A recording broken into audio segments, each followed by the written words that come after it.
వాక్యంలోకి వెళదాం. ఎఫెసీయులకు రాసిన పత్రిక 6వ అధ్యాయం, ఎఫెసీయులకు రాసిన పత్రిక 2వ అధ్యాయం 14వ వచనం. ఎఫెసీయులకు రాసిన పత్రిక 2వ అధ్యాయం 14వ వచనం. 3వ అధ్యాయం 14వ వచనం. 3వ అధ్యాయం 14వ వచనం.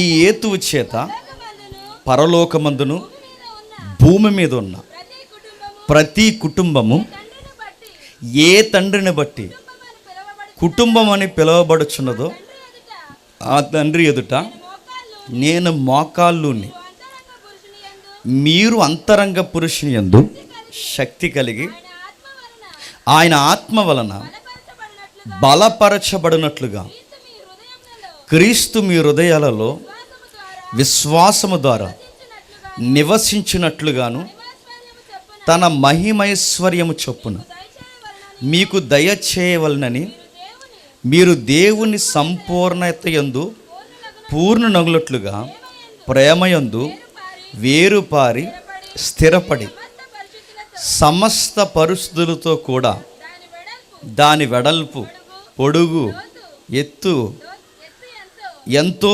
గ్రహించుటకును జ్ఞానమునకు మించిన క్రీస్తు ప్రేమను తెలుసుకొనుటకును తగిన శక్తి గలవారు కావాలని ప్రార్థించుచున్నాను.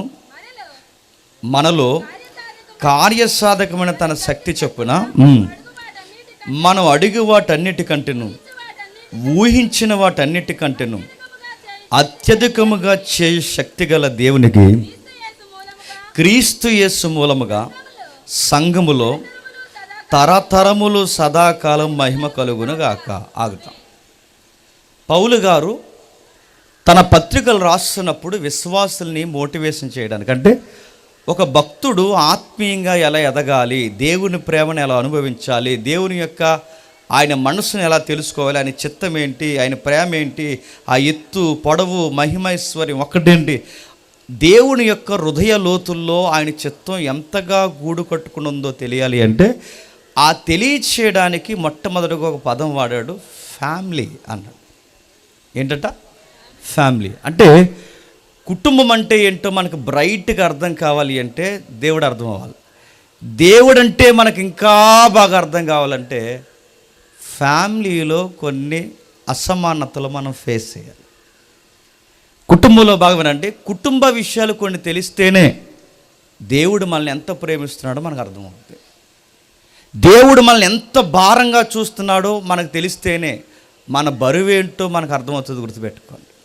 అందుకే కుటుంబానికి దేవుని చిత్తానికి పెనవేసి మాట్లాడుతున్నాడు. ఈ హేతువు చేత పరలోకమందును భూమి మీదను ప్రతి కుటుంబము ఏ తండ్రిని బట్టి కుటుంబం అని పిలువబడుతుంది. ఇప్పుడు చెప్పండి, ఒక కుటుంబాన్ని కుటుంబం అని పిలవాలంటే దానికి స్కేల్ ఏంటంట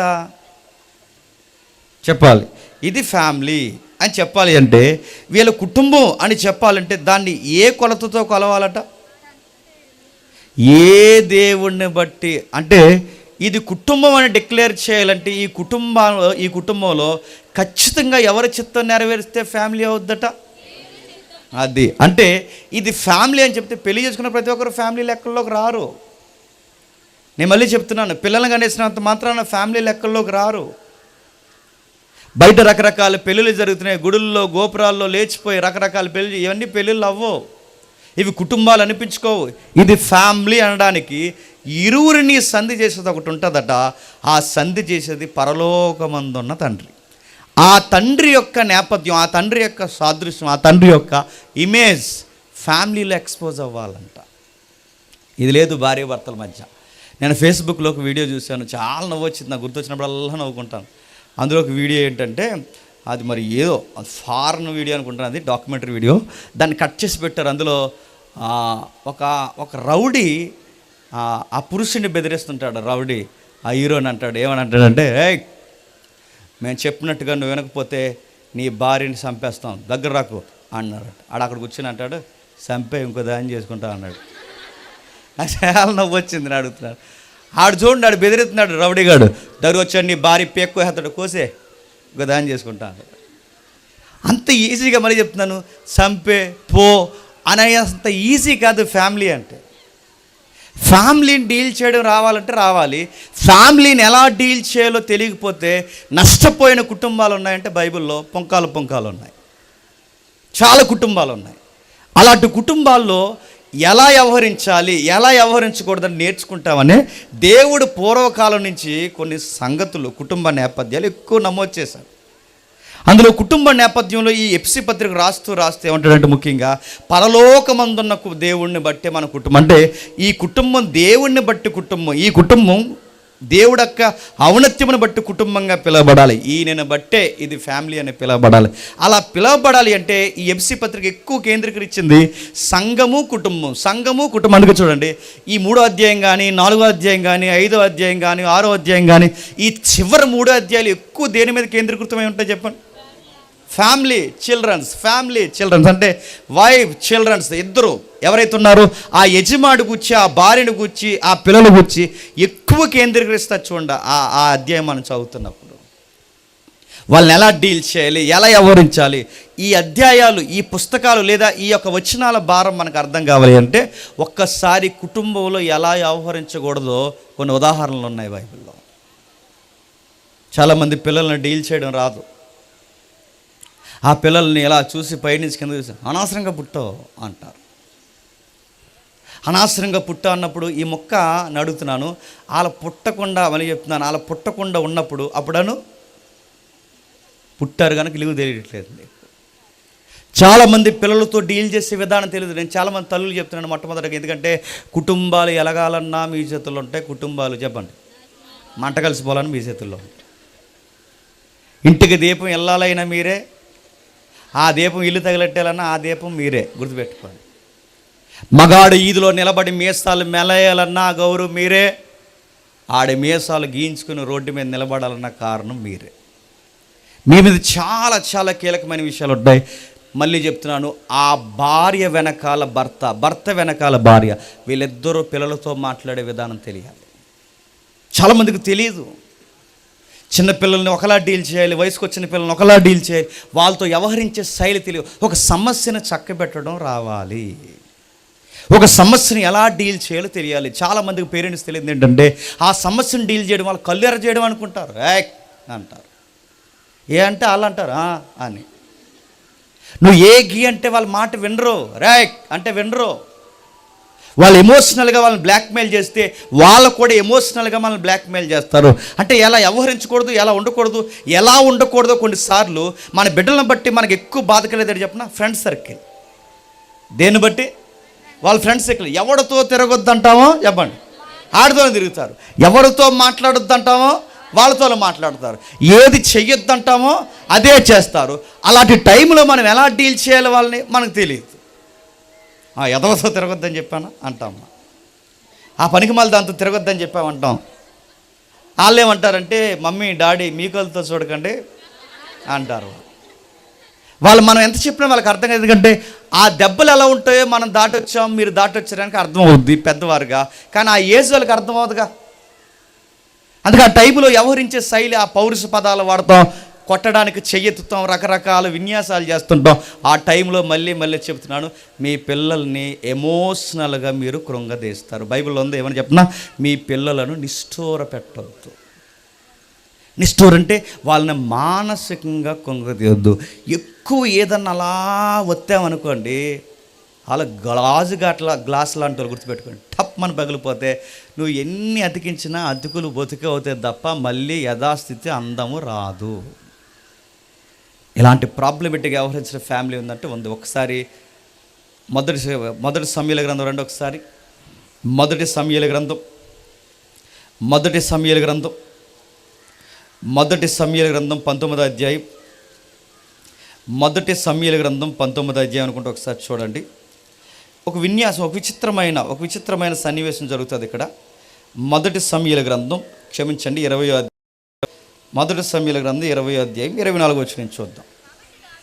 కాబట్టి దావీదు పొలములో దాక్కొనెను,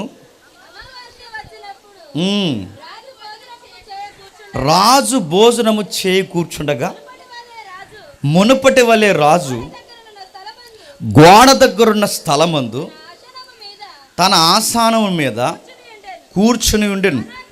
యోనాతాను లేవగా అబ్నేరును సౌలునొద్ద కూర్చునెను. అయితే దావీదు స్థలము ఖాళీగా ఉండెను. అయినను అతనికి ఏదో ఒకటి సంభవించినందున అతడు అపవిత్రుడై ఉండునేమో అని, అతడు అపవిత్రుడై ఉండుట అవశ్యమని సౌలు అనుకొని ఆ దినమున ఏమియో అనలేదు. ఆగుదాం. కొన్ని విషయాలు మీరు గమనించండి. ఈ టెక్స్ట్, ఈ సందర్భం మనకు తెలియాలి. సందర్భం ఏంటంటే, సౌలు గారికి ఒక అబ్బాయి ఉన్నాడు. ఎవరు? యోనాతాన్. యోనాతాన్కి బెస్ట్ ఫ్రెండ్ ఎవరు? దావీదు గారు. వీళ్ళిద్దరూ బాగా క్లోజ్గా తిరుగుతారట.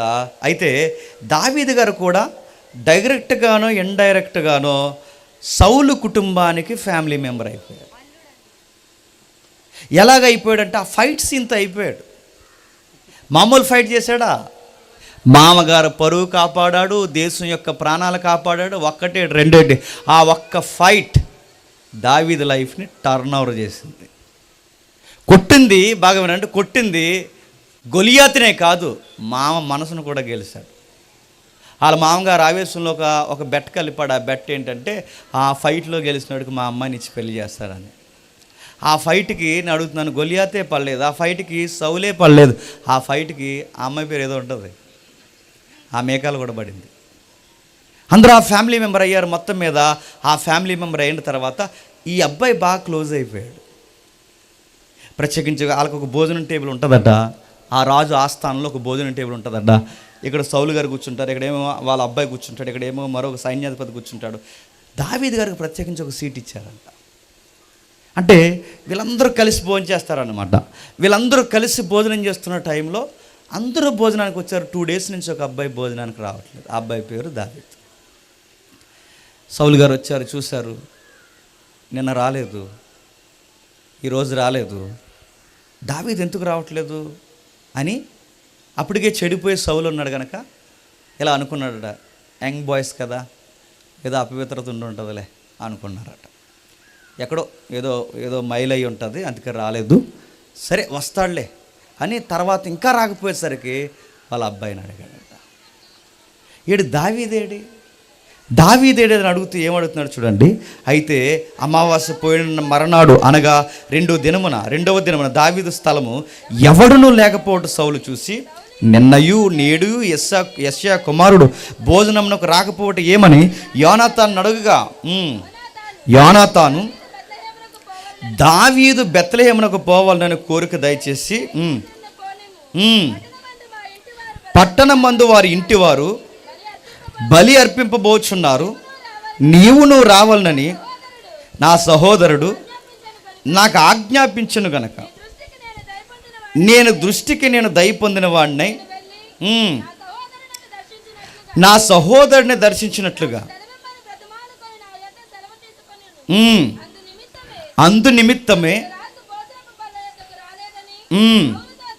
సౌలుతో చెప్పగా, సౌలు యోనాతాను మీద బహుగా కోపపడి, బాగా వినండి, ఎంత కాదనుకున్నా గుర్తుపెట్టుకోండి, ఫ్యామిలీ అనగానే సౌలు యోనాతాను తల్లిదండ్రులు, అంటే తండ్రి కొడుకులు. బాగా వినండి, ఈ తండ్రి కొడుకులు ఎవరైతే ఉన్నారో ఆ కుటుంబానికి ఒక సమస్య వచ్చిందట. ఆ కుటుంబం ఎవరిని బట్టి సమస్య వచ్చింది? వాళ్ళ ఫ్రెండ్ని బట్టి. వాళ్ళ ఫ్రెండ్ అంటే వీళ్ళ నాన్నగారికి నచ్చట్లేదు. ఎందుకు నచ్చట్లేదు? జెలసీ స్టార్ట్ అయిందిగా. ఈ అబ్బాయిని ఇలాగే వదిలేస్తే రేపు పొద్దున్న ఈ సింహాసనాన్ని ఎవరు ఆక్యుపై చేస్తారు?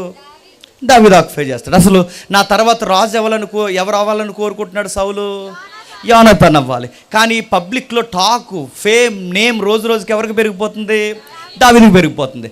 ఇలానే వదిలేస్తే రేపు పొద్దున ఏమవుద్ది? ఇలాగ వదిలేస్తే రేపు పొద్దున ఏమవుద్దంటే, నేను చూస్తుండగానే నా సింహాసనం మీద నా కొడుకుకు బదులు దావీదు కూర్చుంటాడు.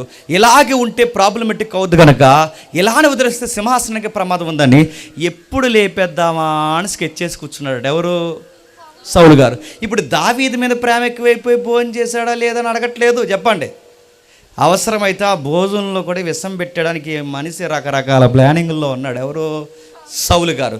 ఎప్పుడు లేపేద్దామా, ఎక్కడ దొరుకుతాడు, ఎక్కడ కూర్చుంటున్నాడు, ఎక్కడ తిరుగుతున్నాడు, మొత్తం తన టైం ట్రావెల్ అంతా ఎప్పటికప్పుడు ఎవరు వాకప్ చేస్తున్నారు చెప్పండి? ఎందుకు తీసేయాలి? ఇలానే వదిలేస్తే మనిషి రేపు పొద్దున్న మన సింహాసనానికి ప్రమాదమై ఉన్నాడు, ఎలాగైనా తీసేస్తానన్న సంగతి ఆయన గుండెల్లో గూడు కట్టుకుని ఎన్నోసార్లు ఇతని మీద పగబెట్టి రకరకాల ప్రయత్నాలు చేస్తున్నారు. సరిగ్గా టైంలో విషయం అర్థం అవ్వాల్సిన వ్యక్తికి అర్థమైంది. ఎవరికి? దావీదు గారికి అర్థమైంది. ఆ విషయం అర్థమైన తర్వాత ఆయన లంచ్కి వెళ్ళడం మానేశాడు, డిన్నర్కి వెళ్ళడం మానేశాడు, టిఫిన్కి వెళ్ళడం మానేశాడు. అసలు వాళ్ళ ఫ్యామిలీతో కమ్యూనికేషన్ తగ్గించేశాడు. ఎవరు? దావీదు గారు. ఎప్పుడు గుర్తుపెట్టుకోండి, మనల్ని చూసి ఏడ్చే వాళ్ళు కొంచెం దూరంగా ఉండాలి. ఏడుతున్నారు కదా ఇంకా దగ్గర తిరుగుతూ ఉడుకుమోతోలు ఏదన్నా చేస్తారు. నేను మళ్ళీ చెప్తున్నాను, పెద్దోళ్ళు ఊరికే చెప్పరు, వాళ్ళ ముందు ఆ బట్టలు వేసుకోకరా అని చెప్తారు. నిజమే, చేతపడగల వాళ్ళ ముందు వేసుకోకు. కొన్నిసార్లు నిజంగానే చెప్తారు, వాళ్ళ ముందు వద్దురంటే వాళ్ళు ఏం చేశారు, కాకపోతే ఆ ఉడుకుమోతనంలో ఏదో ఒక పన్నాగాలు పన్నుతారు. వాళ్ళ ముందు కొంచెం మంచిగా కనబడకు. నిజమే, అలా కనబడితే వాళ్ళు ఏదో ఒక తప్పుడు నిర్ణయాలతో ఏదో ప్లాన్ చేస్తారు. దావీదు గారికి ఇలాంటి పాయింట్ స్ట్రైక్ అయింది. ఏమంటే స్ట్రైక్ అయిందంటే, వీళ్ళ ముందు ఎక్కువ ఉండడం మంచిది కాదు. శత్రువుకి కోపం తగ్గాలంటే పెద్దలు చెప్పే సూత్రం, కొన్ని రోజులు అలా కనబడకూడదట. ఏం చేయకూడదు? కనబడకూడదు. మన మాట వినబడదు. కొన్ని రోజులు కనబడకూడదు. ఎందుకంటే ఈ రోజు ఉన్న కోపం రేపు ఉండదు, రేపు ఉన్నంత కోపం ఎల్లుండి ఉండదు, ఎల్లుండినంత కోపం తర్వాత ఉండదు. కోపం తగ్గాలంటే సూత్రం ఒకటే, చెప్పండి, డిస్టెన్స్ మెయింటైన్ చేయడమే. ఎప్పుడైతే దూరంగా ఉన్నామో కోపాలు తగ్గి మళ్ళీ ఆలోచనలో పడతారు. ఆ మెథడ్ బహుశా దావీదు తీసుకున్నాడేమో. ఆ దావీదు గారు ఆ మెథడ్ తీసుకుని ఆయన లంచ్కి వెళ్ళడం, డిన్నర్కి వెళ్ళడం మానేశాడు. సరిగ్గా ఎందుకు రావట్లేదు అని అడిగినప్పుడు వాళ్ళ అబ్బాయి చెప్పాడట, యోనాతాను, డాడీ వాళ్ళ సొంత ఊరు వెళ్తానన్నాడు. చాలా కాలం అయిపోయిందిగా. ఆ ఫైట్ తర్వాత పెద్దగా వెళ్ళడం తగ్గించేశాడు. అందుకు వాళ్ళ పేరెంట్స్ని చూడాలనుకున్నాడు, వాళ్ళ సహోదరుల్ని చూడడానికి వెళ్తున్నాడు డాడీ అని చెప్తే, మరి ఎవడరా పర్మిషన్ ఇచ్చిందని అడక్క ముందే యోనాతాన్ అన్నాడు, నేనే పర్మిషన్ ఇచ్చాను, లీవ్స్ ఇచ్చాను. ఎందుకంటే ఆస్థానంలో పనిచేస్తున్నాడుగా, గవర్నమెంట్ తరఫున నేనే లీవ్స్ ఇచ్చాను అనగానే ఈ సమస్యను ఎలా డీల్ చేయాలండి? ఇంటికి తండ్రిగా సమస్యను ఎలా డీల్ చేయాలి చెప్పండి. మేమకే చెప్తున్నాను, పెద్దవాళ్ళు చాలామంది కనబడుతున్నారు. ఆ సమస్యను ఎలా డీల్ చేయాలి? రే జాగ్రత్తరా, ఇదిగో ఇలా ఉంది పరిస్థితి, పబ్లిక్లో రోజు రోజుకి అబ్బాయికి పేరు పెరుగుతుంది, నా ఆలోచన ఇలా ఉంది, నువ్వు రాజు అవ్వాలి, ఈ అబ్బాయి ఎలా ఉంటే ఇబ్బంది ప్రాబ్లం అవుద్ది, నేను ఎలాగైనా సరే నేను రాజుని చేయాలని నేను చూస్తున్నానని కొడుక్కి అర్థమయ్యేలా చెప్పుకోరు కదండి. పోనీ అది మంచో చెడో మొత్తం మీద కొడుకుతో ఒక శాంతంగా డిస్కషన్ చేయాలిగా. నీ మీద నాకు ఇలాంటి హోప్స్ ఉన్నాయి, నువ్వు ఎదగాలి, లైఫ్లో సక్సెస్ అవ్వాలనుకుంటున్నాను, దానికి ఈ అబ్బాయి అడ్డొచ్చేలా ఉన్నాడు, ఆ అబ్బాయి అడ్డుండకూడదని కూడా అంత స్వార్థం నాకు వస్తుంది. ఎందుకంటే నీ మీద ఉన్న ప్రేమ ఆ అబ్బాయినే తీసేయాలన్నంత పగ ఎక్కువైపోయింది. తల్లిదండ్రులకి ఈ స్వార్థపూరితమైన ప్రేమ ఉంటుంది. ఎందుకుంటుంది? మన పిల్లలే బాగుండాలి, మన పిల్లలు ముక్కిలే అందంగా ఉండాలి, ఉండదా? అందుకే చూడండి, కాకి పిల్ల చెప్పండి, మీరు ఎవరి పిల్లల కోసం అని పొగుడుతారు, లేదు కానీ మీ పిల్లల కోసం అడగమంటే మా చెవి ఈటెక్కిపోయేలా చెప్తారు. మీరు చెప్పరా? ఖచ్చితంగా చెప్తారు. అందుకే తన బిడ్డ మీద ఉన్న ప్రేమ, మంచి వ్యక్తి అయిన దావీదును కూడా చూడండి మట్టు పెట్టాలని అనుకుంటున్నాడంటే అది మంచిదా చెడ్డదా విషయం సెకండరీ, వదిలేయండి. మంచిదా చెడ్డదా తర్వాత విషయం. కానీ తన కొడుకే సింహాసనం ఎక్కాలని కోరుకుంటున్నాడుగా. తండ్రిగా తన ప్రేమలో స్వార్థం ఉన్న, ఆ స్వార్థం దేవుని చిత్తానికి వ్యతిరేకమైన ఆ యొక్క ప్రేమను ఎక్స్పోజ్ చేయాల్సిన ఆ సౌలు గారు ఏమన్నాడంటే, నిన్నెవడమ్మన్నాడు రా సెలవు అని ఈ మాట నేను అనకూడదు, నువ్వు కొడకవరా నువ్వు అన్నాడట. అంటే ఏంటని అడగండి, నా కొడక అన్నాడట. మీరు చూడండి, ఏ కొడుకు కోసమైతే సింహాసనం వేయాలనుకున్నాడో, ఏ కొడుకైతే రాజు అవ్వాలనుకున్నాడో, ఏ కొడుకైతే పరిపాలించాలనుకున్నాడో, ఏ కొడుకు కోసం అయితే ఇంత ఆతృత పడుతున్నాడో, ఆ కొడుకునే ఏమంటున్నాడు చెప్పనా, నువ్వు దానికి పుట్టినాడు రా అన్నాడట. మీ అమ్మ నిన్ను సరిగ్గా కాలేదు, ఎంత బూతు మాట్లాడుతున్నాడు చూడండి, పుట్టుక తేడా రా అన్నాడట. అంటే సమస్యను డీల్ చేయడం రాకపోయేసరికి అప్పటి వరకు వాళ్ళ నాన్నగానే ఒక రేంజ్, ఎవరికి చెప్పండి, యోనాతానికి అప్పటి వరకు వాళ్ళ నాన్నగానే ఒక రేంజ్లో ఉన్నాడు. ఎప్పుడైతే ఇలాంటి పుట్టుకను గూర్చి పచ్చి బూతులు వాళ్ళ నాన్న మాట్లాడుతున్నాడో, ఆ కుమారుడు దృష్టిలో వాళ్ళ నాన్న స్థాయి ఏమవుతుంది చెప్పండి, తగ్గిపోయింది. ఏమని తిడుతున్నాడో చూడండి, ఏమని తిడుతున్నాడో. సౌలు యోనాతాను మీద బహుగా కోపడబడి, ఆగడగొట్టు దాని కొడక, దాని మూలం అదే. ఆగడగొట్టుదంటే ఏంటో మీరు తర్వాత చదవండి ఇంటికి వెళ్ళి. ఆగడగొట్టు దాని కొడక, నీకును నీ తల్లికిని, నీ తల్లి మానమునకును సిగ్గు కలుగునట్లు నువ్వు యెష్యా కుమారుని స్వీకరించిన సంగతి నాకు తెలిసినది కాదా? నేను దూరం పెడుతుంటే నువ్వెందుకు నా మీదకి ఎక్కించుకుంటున్నావు అని అడిగాడు. నేను చూస్తున్న నా ప్లాన్ ఆఫ్ యాక్షన్ నీకు ఒక్కటి అర్థమైందా నాన్న? ఏంటి, ఎందుకు దూరం పెడుతున్నావు, ఏం ప్లాన్ చేస్తున్నావు, ఒక్క మాట అడిగావా? నిన్ను కదరా మీ అమ్మని నిన్ను అనాలన్నాడట. ఎప్పుడు గుర్తుపెట్టుకోండి, మగాళ్ళు ఎవరైనా ఉంటే కొన్నిసార్లు నోటికి ఎంత మాట వస్తే అంత మాట మాట్లాడతాం. వాళ్ళ అమ్మని వాడిని ఎంత మాటలు అంత మాట తిడతాం. చివరికి ఆడి పుట్టికని తిడతాం, వాళ్ళు ఎదిగిన విధానాన్ని తిడతాం. ఇలాంటి మాటలు మీరు ఆ కోపానికి అనేసాం అనుకుంటారు, కానీ వాళ్ళకి మాత్రం ఆ మాటలు గుర్తుండిపోతే గుర్తుపెట్టుకోండి. సౌలుకి సమస్య డీల్ చేయడం రాలేదు. ఒక ఫ్యామిలీ మెంబర్గా, కుటుంబ యజమానిగా లేదా కుటుంబ ఇల్లాలుగా మీరందరూ నేర్చుకోవాల్సిన ఒక మాట ఏంటి చెప్పనా? ఒక సమస్యని పిల్లలతో ఎలా డీల్ చేయాలో తెలియాలి. బూతులాడితే సమస్యలు చెప్పండి సమాధానం అవ్వో. బూతులు మాట్లాడి కోపం తరిసినంత మాత్రాన మళ్ళీ చెప్తున్నాను, పిల్లలు మన మాట వినేస్తారనుకోవడం తప్పుడు విధానం. ఇష్టానుసారంగా వాళ్ళ మీద కేకలేసి చేతులు ఎత్తేసి నువ్వు అలాంటి దానివి, నువ్వు ఇలాంటోడివి, ఇలాగని మాట్లాడితే నువ్వేదో మా అమ్మకి నేను భయపడిపోవాలి, మా నాన్నకి అనుకోరు. మా మమ్మీ చాలా తేడా అనుకుంటారు, మా డాడీ చాలా తేడా అనుకుంటారు, ఈ యాంగిల్ కూడా ఉంది, ఈ పిశాసి మొఖాలకు అనుకుంటారు. వాళ్ళు ఖచ్చితంగా నేను చెప్తాను, ఒక తెలియని ఒక క్యారెక్టర్ మన కొరకు వాళ్ళ లైఫ్లో చెప్పండి డిజైన్ చేసుకుంటారు. ఇష్టానుసారంగా తిడుతుంటారు, రకరకాల మాటలు తిడుతుంటారు. పిల్లల్ని అడుగుతున్నాను, తిట్టే ఏజ్ ఉంటుంది కొంత మెచ్యూరిటీ వచ్చిన తర్వాత, కానీ చిన్నప్పటి నుంచే వాళ్ళ పసికందుగా లేత వయసులో ఉన్నప్పుడు ఇలాంటి మాటలు తిట్టారు అనుకోండి, వాళ్ళని ఖచ్చితంగా వాళ్ళని కృంగదీయడమే కాదు చెప్పండి, మీ కుటుంబాన్ని కూడా పాడు చేస్తారు. ఇలా తిట్టడం వలన నేను చెప్తున్నాను, వాళ్ళ నాన్న మీద ప్రేమ పెరిగిందా, ఇంకా దావీదు మీద ప్రేమ ఎక్కువైపోయిందా చెప్పండి. ఆడితో తిరక్కు అంటే ఇంకా తిరిగేస్తారు. మళ్ళీ చెప్తున్నాను, వాళ్ళతో మాట్లాడుకంటే ఇంకా మాట్లాడతారు. కానీ ఎందుకు మాట్లాడకూడదు వివరణ ఇవ్వాలి వాళ్ళకి. వాళ్ళతో ఎందుకు తిరగకూడదు వివరణ ఇవ్వాలి. తిరగొద్దానా అనకూడదు, నువ్వు కోనసీమలో సాగదీసినట్టు వద్దన్నా అనకూడదు, గుర్తుపెట్టుకో. తిరగొద్దన్నా ఇలా కాదు, మరి చెప్తున్నాను, ఎందుకు తిరగొద్దు, ఎందుకు మాట్లాడకూడదు, నష్టాలేంటి, దానివల్ల ఎదురయ్యే సమస్యలు ఏంటి, ఆ క్రైసిస్ ఏంటో నువ్వు ఎక్స్ప్లెనేషన్ ఇవ్వాలి. దీనివల్ల నీ ఫ్యూచర్కి ఎంత ప్రాబ్లం అవుద్ది, వాళ్ళతో నీకు స్నేహాలు ఏంటని వాళ్ళకి అర్థమయ్యేలా చక్కగా చెప్తే వింటారు. కానీ చెప్పేలా చెప్పరు. మళ్ళీ చెప్తున్నాను, కుటుంబంలో తలకాయల జాగ్రత్త, వాళ్ళకి అర్థమయ్యేలా చెప్పండి. అప్పుడు అడుగుతున్నాడు కిందకి ఏమంటున్నాడు చూడండి, యెషయా కుమారుడు భూమి మీద బ్రతుకున్నంత కాలము నీకైనా నీ రాజ్యంకైనా స్థిరము కలగదు, కాబట్టి నీ వర్తమానం పంపి అతను నా దగ్గరికి రప్పించుము, నిజముగా అతడు మరణానికి అర్హుడని చెప్పిన అంతడు యోనాతాను అతడు ఎందుకు మరణ శిక్షణ అందవలను. చూసారా, చివరికి నాన్ని తిరగేసి అడిగించుకునే పరిస్థితి ఎవరు తెచ్చుకున్నారు చెప్పండి. అది గుర్తుపెట్టుకోండి. మీరు తిట్టేస్తున్నారని కూడా ఒక మాట అంటారు, సైలెంట్గా ఇలా తుడుచుకుని ఏమంటారు చెప్పిన, నేనేమన్నానని ఇప్పుడు అంత మాట అనేసో అంటారు. సత్యం ఇంకా మాటకు గుర్తుపెట్టుకో. మన కోసం మనం ఎక్స్ప్లెనేషన్ ఇచ్చామంటే ఇది రైట్ అనిపించాలి వాళ్ళకి, ఎస్ ఇది నిజం అనిపించాలి. అలా అనిపించకుండా వాళ్ళు తిరగేసి మనల్ని ఎందుకు అని మనల్ని అడుగుతున్నారు అనుకోండి, మన వివరణ కాదు అక్కడ చెప్పండి, వాళ్ళని బాధకు ఎక్కువ గురి చేస్తున్నాం మనం. అందుకే కిందకి అంటున్నాడు చూడండి, యోనాతాను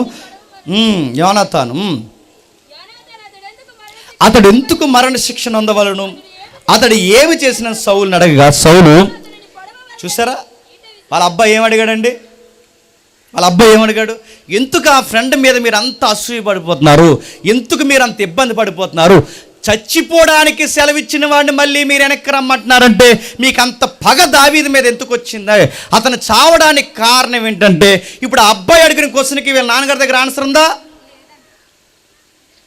చంపేయాలనుకున్నాడు. ఎవరిని చెప్పండి, దావీదుని కాదు, ఎవరిని చెప్పండి, సరిగ్గా చదవండి. యోనాతాన్ని ఇప్పటివరకు ఎవరిని చంపాలనుకుంటే చెప్పండి, దావీదుని ఇప్పుడు ఎవరిని చంపాలనుకుంటే చెప్పండి.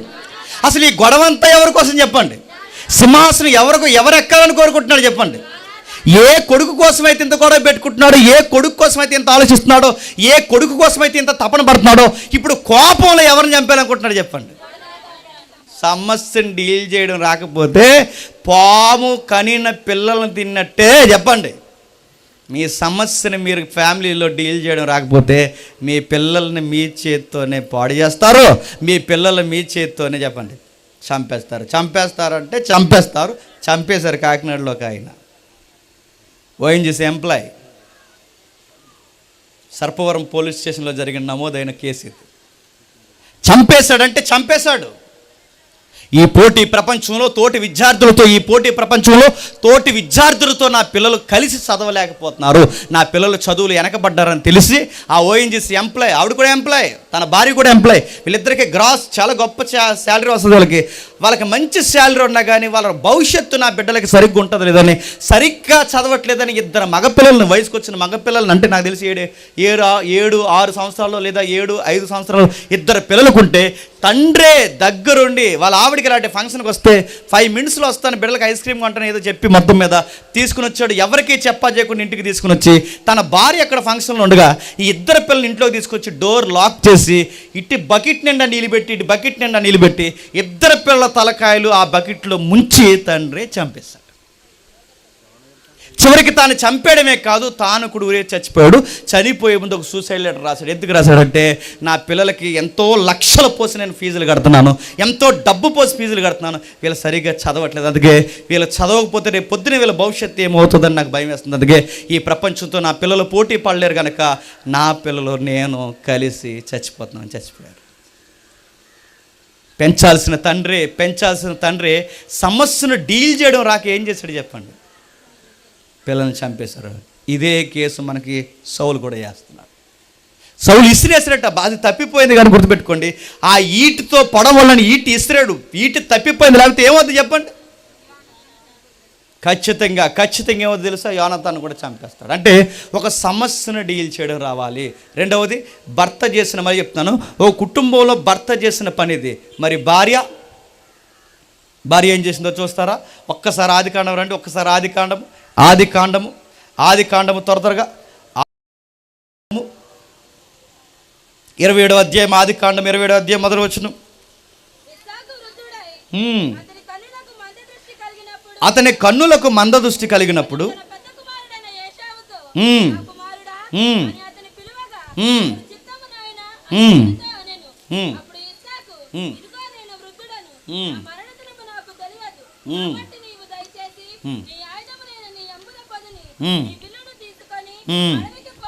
ఆగుదాం.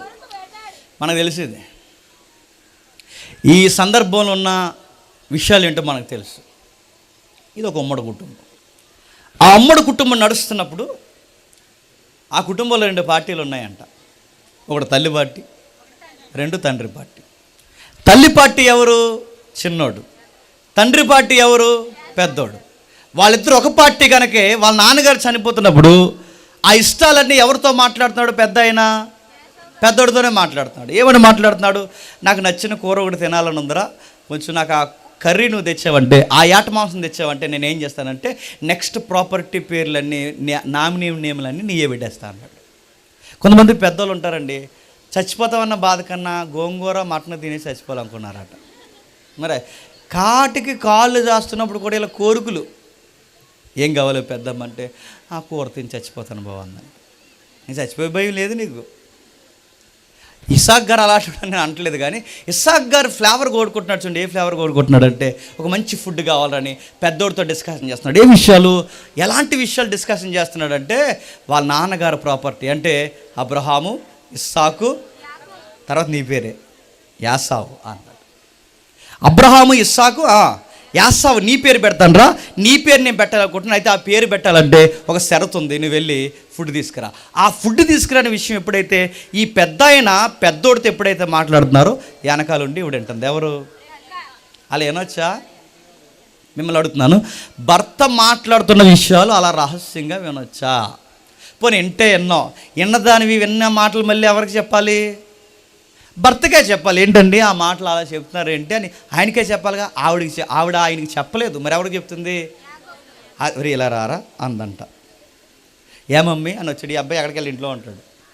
యా మమ్మీ అని వచ్చాడు. పిలిస్తే నీకు విషయం చెప్పినా, మీ నాన్నగారు ప్రాపర్టీ అంతా ఎవరికి ఇచ్చేస్తా అంటున్నారంటే మీ అన్నయ్యకి ఇచ్చేస్తా అంటున్నాడు. ఇలాగైతే ఎట్టారా, రేపు పొద్దున్న నువ్వు ఎలా బతుకుతావురా, అందుకని నువ్వేం చేస్తావు, నీకు ఐడియా ఇస్తున్నాను.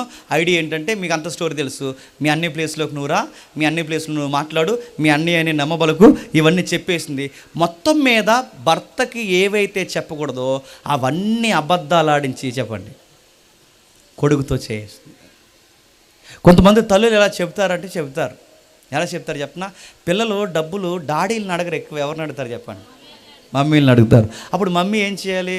డాడీని అడగరా అనాలి. అడగరు, అలా అనరు. నాన్న అడగరా డబ్బులు అని అనరు. ఏమంటారు చెప్పనా? నా దగ్గర లేవు, మీ నాన్న ఇవ్వలేదు అంటారు. అక్కడ తాగాలి కదండి. అలా అనరు. అప్పుడు ఏమంటారంటే ఆడికి తెలుసు చిట్కాలు బిస్కెట్లు మనకి ఎలాగేయాలో. అందుకే మమ్మీ గడ్డం పట్టుకుంటారు, మమ్మీ బొగ్గలు పట్టుకుంటారు. అలా కాదే నాకు 500 కావాలి అలాగే ఇలాగని అడిగినప్పుడు అని అప్పుడు అంటుంది, అక్కడ ఎడతాడు అందంట. ఎక్కడ? ఆ బీరువాలు అక్కడ ఎడతాడు. ఎక్కడంటే అదిగో అక్కడ ఎడతాడు. అన్నీ తీసేకురోయ్, ఆ మధ్యలోకి అయింది అందంట. మధ్యలో కాయంతం ఎందుకే అని అడిగితే చెప్పాడట, అన్నీ తీస్తే తెలిసిపోద్ది, మధ్యలో కాయంతం తీసానుకో మీ నాన్నకి తెలియదు, నీకెళ్ళి తెలుసు అంటే ఇంకా అడక్కు అందంట. నేను అడుగుతున్నాను, ఇలాంటివన్నీ చెప్పే తల్లిదండ్రులు. భర్త బలహీనతలు చెప్పే స్త్రీలు లేరు. జేబులో పెడతాడు, బీరువాలో 3వ జత కింద పెడతాడు. ఇలాంటి ప్రాపర్టీ విషయాలు బిడ్డలకు చెప్పేవాళ్ళు లేరు, ఉన్నారు. ఇలాంటి విషయాలు మాట్లాడే వాళ్ళు ఉన్నారంటే ఖచ్చితంగా ఉన్నారు. ఇలాంటి విషయాలు మాట్లాడకూడదు, గుర్తుపెట్టుకోండి. ఆయన మాట్లాడి వాళ్ళ ఆవిడ విన్న తర్వాత ఆవిడ వెళ్ళి చెబుతుంది చిన్నోడికి, ఎలారా అని చెప్తే ఏమైందో తెలుసా? చూడండి ఒకసారి 41 వచనంలో ఏమవుతుందో చూడండి. తన తండ్రి యాకోబుకి ఇచ్చిన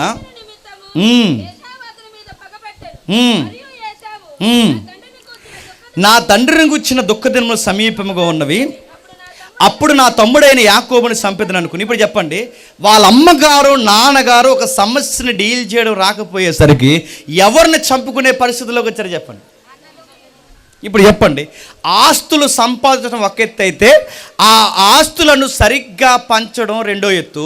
ఈ రెండోది సరైన నిర్ణయం తీసుకోలేదనుకోండి, ఏ ఆస్తులైతే సంపాదించారో ఆ ఆస్తుల కొరకు ఎవరు కొట్టుకు చచ్చిపోతారు చెప్పండి? పిల్లలు కొట్టుకు చచ్చిపోతారు. 2 పిల్లలుంటే 2కి ఎలా పంచాలో తెలియాలి. 2 పిల్లలు ఉన్నప్పుడు భార్య భర్తలకు 2 కూర్చొని ఎవరికి ఎంత ఇవ్వాలో తెలియాలి. అలా కాకుండా ఎవరో ఒకరికి స్వార్థం చూపించారనుకోండి, మీరు సంపాదించిన ఆ ఆస్తులే చివరికి వాళ్ళ ప్రాణాలు తీస్తాయి. లేరు? అడుగుతున్నాను. అన్నదమ్ములు నేల కోసం కొట్టుకున్న వాళ్ళు లేరు? ఒకే అమ్మకు పుట్టిన వాళ్ళు గదుల కోసం కొట్టుకున్న వాళ్ళు లేరు? ఒకే తల్లికి పుట్టిన బిడ్డలు అడుగుతున్నాను, నేల కోసం 10,000 రూపాయల కోసం కొట్టుకున్న వాళ్ళు లేరు? ఎందుకు? ఆ పెద్దవాళ్ళు సంపాదించడం అయితే సంపాదించరు, కానీ ఎవరికి ఏ పాలు విడదీయాలో ఆ చేతగాని పని చేశారు కనుక వాళ్ళు సరిగ్గా విడదీయలేకపోయారు కనుక వాళ్ళు బాగానే పోతారు. తర్వాత కొట్టి తెచ్చేది ఎవరు చెప్పండి? ఈ ఆస్తులు వాళ్ళ ప్రాణాలు తీస్తారు. రోడ్లు ఎక్కుతున్నారు, లింగిలు పైకి కట్టుకుంటున్నారు, రారా నువ్వు ఉండాలి నేను ఉండాలి తెలుసుకుందాం అంటున్నారు. ఇంత గొడవలు ఎందుకు వస్తున్నాయి? పంచాలి, సరిగ్గా పంచాలి. మళ్ళీ చెప్తున్నాను, పాలసీ కట్టిందట. ఆ పాలసీ ఎవరికి కడుతున్నావంటే చిన్నోడికి ఇస్తానతాడు. మరి పెద్దోడు ఏం చేస్తారు? కత్తి నూరెత్తాడు. అక్కడ గుర్తెట్టుకో. ఇస్తే 2కి సమానంగా. 1 ఎకరం ఉన్నప్పుడు ఆడికి 1/2 ఎకరం, ఈడికి 1/2 ఎకరం. పెద్దోడు కదా, పెద్దోడికి ఇస్తాను, చిన్నోడు కూడా నీకు చివరి సెక్క ఇస్తారంటే ఆ సెక్కలోనే నీకు రెడీ చేస్తాడు. గుర్తుపెట్టుకో. నా మాటలు అర్థమవుతలేదు. అదే నడుతున్నాను. ఆస్తులు చిచ్చెడతాయి, ఆస్తులు చంపుకొని తీసుకొస్తాయి. ఇంత ప్రాబ్లం రావడానికి కారణం అని చెప్పిన ఆ తలకాయలు 2. మళ్ళీ చెప్తాను, ఆ పెద్ద తలకాయలు 2.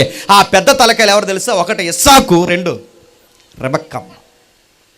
ఆయన అలా మాట్లాడడం పెద్ద ఆయనది. ఈ మిస్టేక్ అని ఆ పదం అనలేకపోతున్నాను. ఆయన అలాగ పెద్దోడితోనే ఆ విషయాలు డిస్కషన్ చేయడం ఆ కుటుంబంలో మొదటి అడుగు రాంగ్ వేలో పడింది. 2వ అడుగు ఎవరిదో తెలుసా? తన భార్యది. ఆవిడ వెనకాల ఉండి వినడం 2వ తప్పు. మొదటితో పాయింది, 2వతో పాయింది. 3వ తప్పు ఏంటి చెప్పినా? వాళ్ళిద్దరూ కలిసి కూర్చుని మాట్లాడుకోకపోవడం. ఏంటండి చిన్నోడు ఏమైపోతాడండి, మీరు పెద్దోడికి ఇస్తాను. వాళ్ళిద్దరూ ఆ సమస్య కలిసి కూర్చుని మాట్లాడుకుంటే బాగుండు. వాళ్ళిద్దరూ కూర్చోలేదు, ఎవరు క్యాసెట్లు వాళ్ళు వేస్తున్నారు, ఎవరికి వాళ్ళే మాట్లాడుకుంటున్నారు. చివరికి ఏమైంది? ఎవరికి అందకూడదో వాళ్ళకి ఉప్పు అందింది. ఆ ఉప్పు అంతే 2 కొడుకులు ఏం చేస్తారు చెప్పండి? పెద్దోడు డిసైడ్ అయిపోయాడు. ఎందుకంటే ఆడికి బాణాలు వేయడం బాగవచ్చు. ఇప్పుడు ఆ బాణం ఇప్పుడు ఎవరి మీదకి వేస్తాడు చెప్పండి? ఇప్పటివరకు గురి జింకలకు పెట్టాడు, ఇప్పటివరకు గురి రకరకాల జీవులకు పెట్టాడు, ఇప్పటివరకు గురి తినే మాంసానికి పెట్టాడు. ఇప్పుడు సరాసరి స్కెచ్, గురి, టార్గెట్ సొంత తమ్ముడిని నెట్టాడు. ఇప్పుడు చెప్పండి, ఈ కుటుంబంలోకి గొడవలు రావడానికి ఎదిరింటి ఎల్లయ్యగాడు కాదు, పక్కింటి పొల్లయ్యగాడు కాదు, ఈ కుటుంబంలో గొడవలు రావడానికి ఎవరో కారణం కాదు. చెప్పండి, ఆ కుటుంబంలో గొడవలు రావడానికి ఆ కుటుంబ సభ్యులే కారణం. సౌలు కుటుంబం పాడవడానికి సౌలు కుటుంబకులే కారకులు. ఇక్కడ ఈ ఉమ్మడి కుటుంబం పాడవడానికి ఆ కుటుంబ సభ్యులు ఎదిరింటి ఎల్లయ్య, పక్కింటి పొల్లయ్య వాళ్ళ విషయం వదిలే. మనం బాగుంటే ఎదిరింటోడు మనల్ని ఏం చేయగలడు? మనం కలిసి మాట్లాడుకుంటే పక్కింటోడు మనల్ని ఏం చేయగలడు? మన గుట్టు రొట్టె మన గుట్టు రోడ్డుకెక్కి పనికి మనలకు లోకి వేయేలా మనం చేస్తే కనుక నెత్తి మీదకు కొంపట తెచ్చుకుని పెట్టుకుంటాం. గుర్తుపెట్టుకోండి. ఒక సమస్యను డీల్ చేయడం రావాలి. చాలా మంది చేసే పొరపాటు చెప్తున్నా, ఫోన్ చేసి చెప్పడం, పక్కింటికి చెప్పడం, చుట్టాలకు చెప్పడం, ఎదురింటోళ్ళకి చెప్పడం, ఎల్లమ్మకి పుల్లమ్మ చెప్తే వీళ్ళందరూ ఏం చేస్తారు? మన ఎదురుగా అయ్యో పాపం అలా జరిగిందా అంటారు, కానీ పక్క భలే జరిగింది అంటారు. మరి చెప్తున్నాను, మన గౌరవాలు వాళ్ళు కాపాడతారని మీరు ఎలా అనుకుంటున్నారు? మనల్ని మనం ప్రేమించుకున్నంతగా మన మీద ఎదుటోళ్ళు జాలి పడతారని ఎలా అనుకుంటున్నారు? మన కుటుంబం విలువ మనకు తెలియకపోతే మన కుటుంబాన్ని బయట వాళ్ళు గౌరవిస్తారని ఎలా అనుకుంటున్నారు? కొన్ని విషయాలు బయటికి చెప్పకూడదు, అది మీలోనే డీల్ చేయాలి. మీకు డీల్ చేయడం రాకపోతే మీ కుటుంబాన్ని మీరే చేతులతో నాటిన కుటుంబాన్ని మీ చేతులతో మీరే పీకేస్తారు. అనవసరమైన పగలకి, కోపాలకి, ఎత్తుగళ్ళకి, స్కెచ్లకి పోయి రకరకాల విషయాలు పోయి పాడు చేసుకుంది కుటుంబాన్ని. పాడు చేశారు ఇద్దరు కలిసి. పెద్దోడు తమ్ముడిని చంపేయాలనుకున్నాడట. ఎలా చంపాలని ఆడు పళ్ళు, కారాలు, మిరియాలు నూరెత్తున్నాడట. అదిగా చెప్తున్నాడు చూడండి 42 రోజులు. రెబెక్కా తన పెద్ద కుమారుడైన యాకోబు మాటల గురించి విన్నప్పుడు ఆమె తన చిన్న కుమారుడైన యాకోబుని పిలవనంపి అతనితో ఇట్లన్ను, ఇదిగో నీ అన్నయ్య అయిన యాకోబు నిన్ను చంపేదనని నిన్ను గూర్చి తాను వాదార్చుకొనిచున్నాడు. ఒకసారి సీన్లో ఊహించుకోండి. వాదార్చుకోవడం అంటే అలా తిరుగుతున్నాడట, మెడికల్ తీసుకుంటా. ఎవరు ఇలా అదొక సీన్ ఉంటుంది కదా, ఇలా తిరుగుతున్నాడట. పోనీ నాన్న చచ్చిపోయిన సంగతి తెలుస్తుంది కదా. ఆళ్ళాడు మాట్లాడి ఎక్కువ కోపం ఎక్కువైపోతే లోపల నుంచి బయటకు వచ్చేస్తుంటే కొన్ని మాటలు చూసారా? ఎడ్రా అలాగ ఆడేదో తిట్టేసుకుంటుంటాడు, అలా తిట్టుకుంటూ తిరుగుతున్నాడట. ఇంట్లో అలా తిరుగుతున్నాడట, ఎలా తిరుగుతున్నాడు, ఇలా నాన్న పోయిన వెంటనే నెక్స్ట్ సమాధి ఎవడో తెలుసా? తమ్ముడిది. నడుతున్నాను, ఒకరికి ఒకరు తోడించాల్సిన కుటుంబ సభ్యులు ఒకరిని ఒకరు చెప్పండి చంపుకునే పరిస్థితుల్లోకి వచ్చేసారు. ఒకరికొకరు ఉండాల్సిన జీవితాలు ఒకరినొకరు తీసేసుకునే పరిస్థితుల్లోకి వచ్చాయి. కారణం ఏంటి చెప్పనా? ఆ ప్రాపర్టీ సమస్యని డీల్ చేయడం వీళ్ళకి చెప్పండి రాలేదు. సౌలుకి ఎలాగైతే డీల్ చేయడం అక్కడ యజమానిగా భర్తగా రాలేదో, ఇక్కడ భార్యగా ఈవిడ కూడా అన్ఫిట్ ఫెయిల్ అయింది. విషయమైతే తెలిసింది. తర్వాత అప్పుడు అర్థమవుతుంది లేటుగా మేడంకి. ఏమని? ఆ 45వ వచనంలో కిందికి 2వ మాట, అప్పుడు నేను అక్కడి నుండి నేను పిలిపించదను, ఒక్కనాడే మీ ఇద్దరిని నేను ఎలా పోగొట్టుకోవాలరా? పోతారని తెల్దా? గొడవలు వస్తే పోతాదని తెలదా? ఒకరినొకరు చంపుకునే పరిస్థితులు వస్తాయని మీకు అర్థం కాదా? ఇప్పుడు అర్థమవుతుందా? అంటే సీన్ ఇంత సీరియస్ అయిపోయాక అర్థమవుతుందా? అరే చిన్నోడికి తెలియకుండా పెద్దోడికి, పెద్దోడికి తెలియకుండా చిన్నోడికి, వీళ్ళిద్దరి మధ్య మనమే పులలు పెట్టిన వాళ్ళని అవుతామని అప్పుడు మీకు అర్థం అవ్వలేదా? ఇప్పుడు అర్థమవుతుందా? అప్పుడు గుర్తుపెట్టుకోండి, ఆపాల్సిన టైంలో, చెయ్యాల్సిన టైంలో, తీసుకోవాల్సిన టైంలో నిర్ణయాలు సరిగ్గా తీసుకోకపోతే తర్వాత నిర్ణయాలు మార్చుకుందాం అనుకున్నా మళ్ళీ మార్చుకునే లోపు ఎవరో ఒకరు చచ్చిపోతారు. బాధాకరమైన విషయం ఏంటో తెలుసా? ఇలానే ఉంటే అన్నీ చంపేసేలా ఉన్నాడురా, మామయ్య గారి ఇంటికి వెళ్ళిపో అన్నదంట. మామయ్య అదో రకం అక్కడ ఉన్నాడు, అదో మనిషి. ఆ మామయ్య ఇంటికి వెళ్ళిపోరంటే లింగులింగమని మామయ్య ఇంటికి వెళ్ళిపోయాడు. మామయ్య ఇంటి దగ్గర నుంచి కాస్త మళ్ళీ అదుగు ఇదుగని రూపాయి సంపాదించి జీవితం విలువ అర్థం చేసుకుని తిరిగి వచ్చే సమయానికి ఇంత ప్రేమించిన వాళ్ళ అమ్మ బతుకుందా? చచ్చిపోయింది. గుర్తుపెట్టు. ఒక్క సమస్యని 2 నిమిషాలు కూర్చొని మాట్లాడుకుంటే సెటిల్ అయిపోయే విషయాన్ని చావు వరకు తెచ్చుకున్నారు. చావుని సమస్యగా గుప్పెట్లో పెట్టుకుని, ప్రాణాలు గుప్పెట్లో పెట్టుకుని పారిపోయాడు. యాకోబు తిరిగి వచ్చే సమయానికి ప్రాణానికి ప్రాణంగా చూసుకున్న వాళ్ళ అమ్మ చచ్చిపోయింది. కుటుంబాలు దేవుణ్ణి బట్టి కుటుంబాలు అనబడాలి. మరి చెప్తున్నాను, ఫ్యామిలీ నోరుకి ఇవ్వలేదు. మీరు బయటికి వెళ్ళి చూడండి, భార్యలు లేక బాధపడుతున్న వాళ్ళు ఎంతమంది ఉన్నారు మీరు చూడండి. బయటికి వెళ్ళి చూడండి, భర్త లేక బాధపడుతున్న వాళ్ళు, భర్త చనిపోయి బాధపడుతున్న వాళ్ళు ఎంతమంది ఉన్నారు. మీకు విలువ తెలియట్లేదు. చాలామంది డైలాగులు వేసుకుంటారు. డైలాగ్ చెప్పుకున్నా, అనవసరంగా నేను చేసుకున్నాను. లేకపోతే నీకు ఎవరు సల్మాన్ ఖాన్ వస్తారు? నీకు అనవసరంగా నేను చేసుకున్నాను. ఐశ్వర్య వస్తుందా నీకు? అనవసరంగా కాదు, దేవుడు అనుకున్నారు కనుక చేసుకున్నారు. గుర్తుపెట్టుకో. దేవుడు నిర్ణయించుకున్నాడు కనుక చేసుకున్నారు. గుర్తుపెట్టుకో. దేవుడు మీ పట్ల ఎంతో కొంత సంకల్పం ఉంది కనుక మీ ఇద్దరిని ఆ సమస్యల్లో కలిపాడు. గుర్తుపెట్టుకో. ఊరకే బంధాన్ని తెంచేసుకున్నట్టు మాట్లాడకండి. నీతోనే ఉండలేకపోతున్నాను, నేను వెళ్ళిపోతాను, మా అమ్మ ఇంటికి వెళ్ళిపోతాను. పోయా నీడు అన్నాడట, పోతానరా అని ఆవిడ అన్నదట. పోతాడుతున్నాను. నిజంగా పోతే ఊరు వెళ్ళిపోవడం కాదు. ఎప్పుడు మీకు విలువ తెలిసి చెప్పిన, ఇద్దరిలో ఎవరో ఒకరు భూమి మీద నుంచి పోతే అప్పుడు తెలుసు ఎందుకు చెప్పినా, తిట్టుకోవడానికి ఎదురుగా మనిషి కూడా ఉండడు. గుర్తుపెట్టు. తిట్టుకోవడానికి, మాట్లాడుకోవడానికి విలువ, ఎదురుగున్నంతసేపు విలువ తెలియదు. ఈ మనిషి వెళ్ళిపోయాడు. తిరిగి వచ్చే సమయానికి వాళ్ళ అమ్మగారు చనిపోయింది.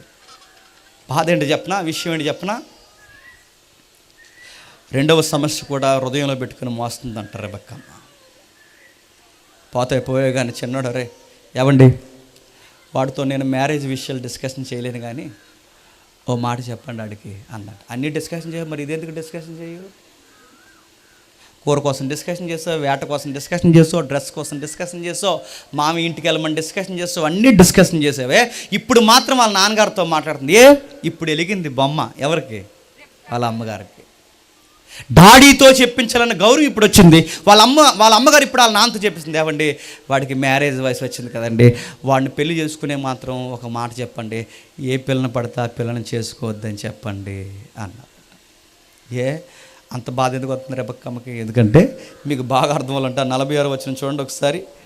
మరియు రెబెక్క ఇస్సాకుతో, ఏతు కుమార్తె వలన నా ప్రాణము విసుకున్నది,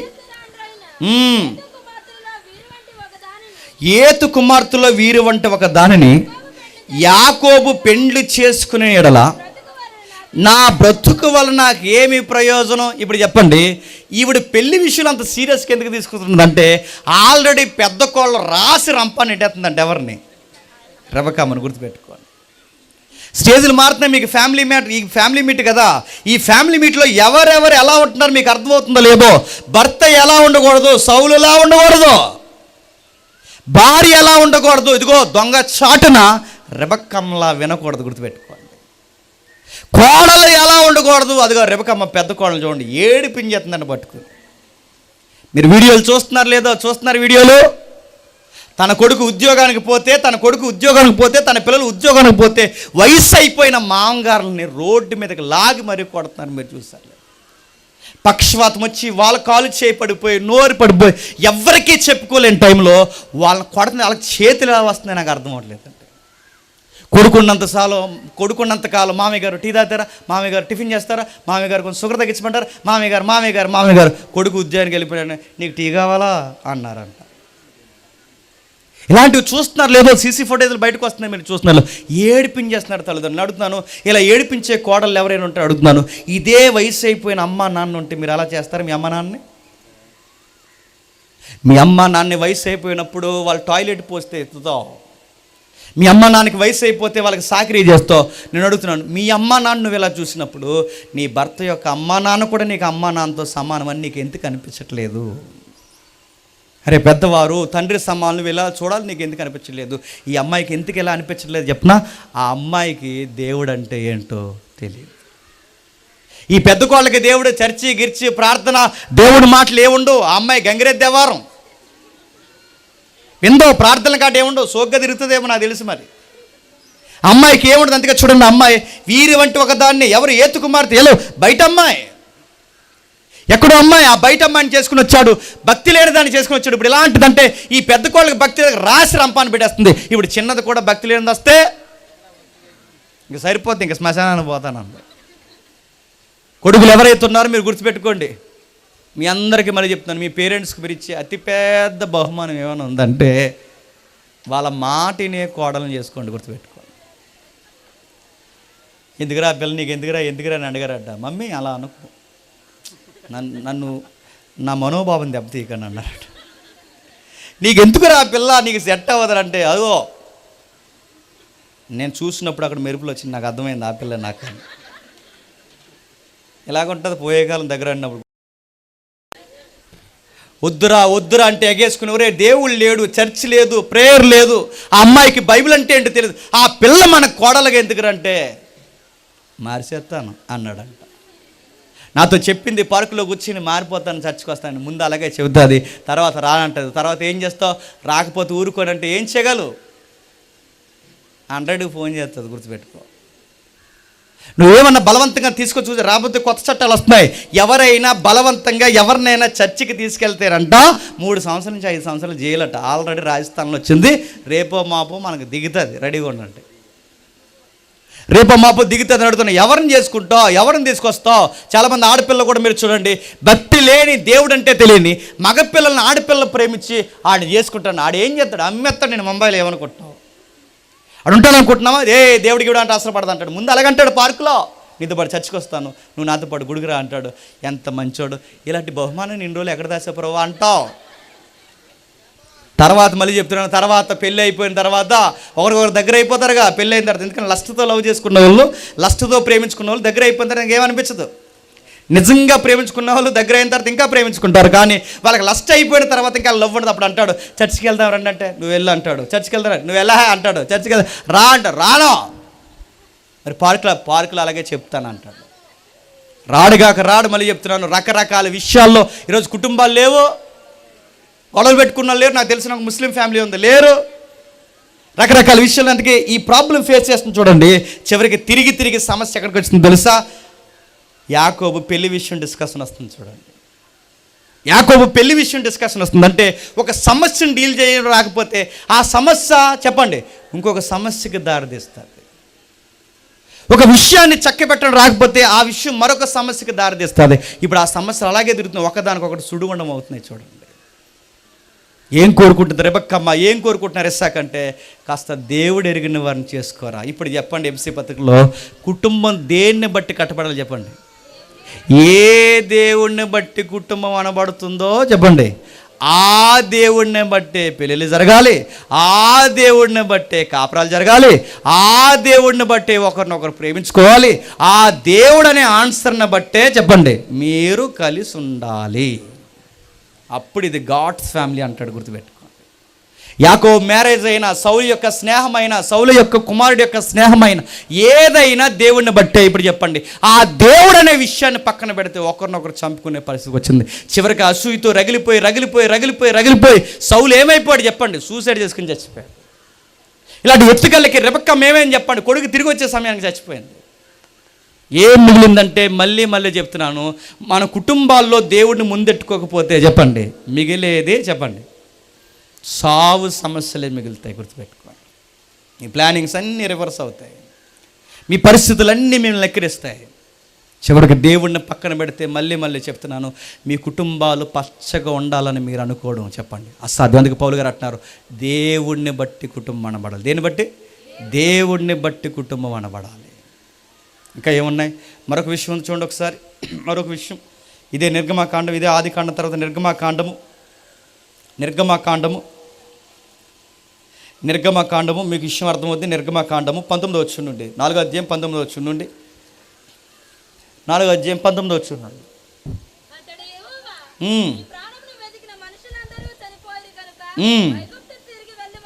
ముగించుకుందాం. మోసే తన భార్యలను తన కుమారులను తీసుకొని